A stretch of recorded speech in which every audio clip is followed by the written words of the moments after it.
Now, this smaller piece is called Homeland Sacred Spaces. And I created this partially because I think the idea of this incredible attachment to an ancestral homeland is a bit foreign to a lot of people today, especially Americans. I can only really speak for Americans, being one. But I've moved a ton of times throughout my adult life. So a lot of us have lost track of where our ancestors came from, or maybe we don't know, or maybe we know, but it's been so long that we really haven't held on to traditions. It's important for people to understand how important the land of Israel as an ancestral homeland is to the Jewish people, whether or not they have ever lived there. Another thing that I think isn't really understood is how long conflict over the land has been going on. I see these claims about this problem starting in 1948 when and these horrible claims of Jews stealing the land, despite the fact that they had always lived there and it was their homeland.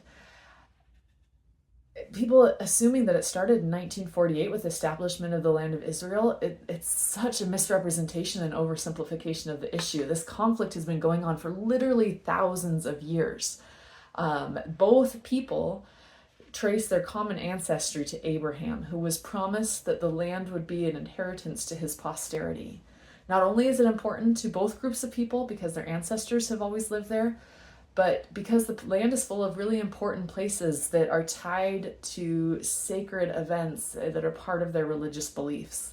I painted an oak tree on Mount Betarim, as Jewish tradition has Abraham sitting under an oak tree.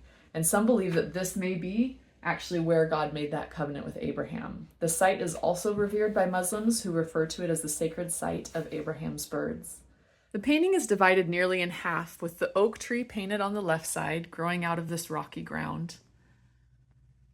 And on the right, the landscape is covered with cross stitch.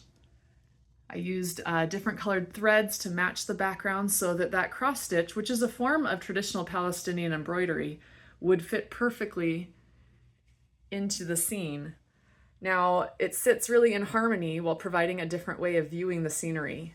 The idea is to make the viewer wonder how these two groups who see things differently can peacefully coexist. How can they overcome this long history and cycles of violence? How can hatred and distrust be untaught? I certainly do not have the answers for people living on the other side of the world engaged in a complex conflict I've only read about. Perhaps it'd be more useful to look inwards and ask how we can better live in harmony with those around us. How do we overcome generational or even new trauma, bias, or prejudice?